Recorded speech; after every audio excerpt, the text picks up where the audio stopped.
Hi guys, this is Miss Bale and I'm going to give you a quick how-to on how to access Google Meet.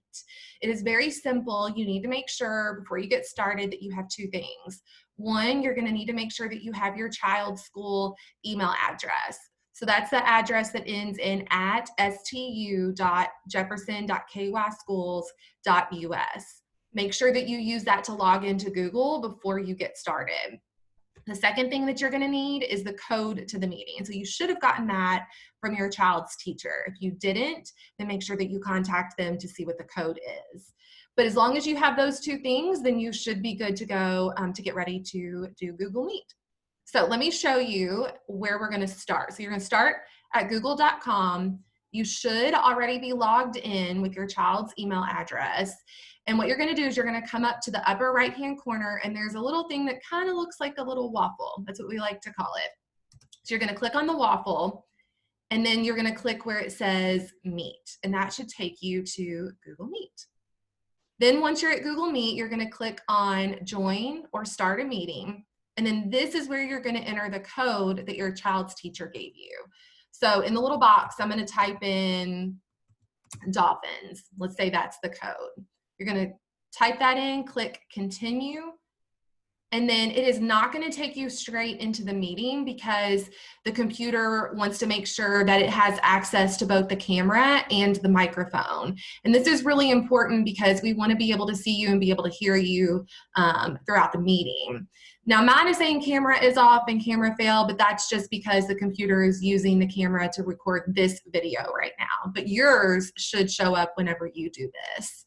So if you notice down here, this is where you're gonna either turn the microphone on or off or the camera on or off.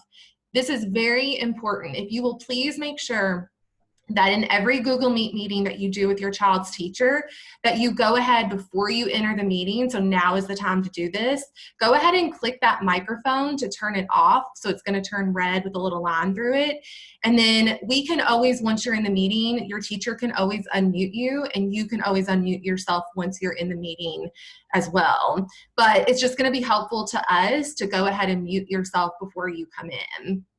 But please make sure that your camera is on so we can see you. We want to be able to see you. So once you've done that, you're going to click join now, and then it's going to take you into the meeting. So again, it's not showing up right now for me because the camera is using, or the computer's using the camera to record this video, but typically when you go in, you'll be able to see your teacher and you'll be able to see all the other kiddos and families that are in the meeting. Now, if you see down here at the bottom, this is where you, once you're in the meeting, you can turn your microphone on and off just by clicking it. So now I've turned my microphone on, and then I can turn it off by clicking it again. But you can also do the same thing with the camera. Now, again, mine's not working right now, but you'll be able to turn the camera on and off once you're in the meeting if you need to. I mean, we ask you not to do that because we want to be able to see your wonderful kiddos. But if you need to, that is where you can do that. Then once the meeting is over, down here at the bottom in the middle, there's a little telephone, and that's what you're going to click to leave the meeting. So you're just going to click that to leave the meeting, and then you're done. You've left the meeting. So hopefully that was helpful to kind of get you started with Google Meet, because we'll obviously be using it a lot for the first part of the year. If you have any questions, please reach out to your teacher and we will be more than happy to help answer any questions that you have. Just make sure that you're logged into Google with your child's school email address and make sure you have the code to the meeting, and you should be good to go. Hopefully this was helpful, and I hope you have a great day. Thanks.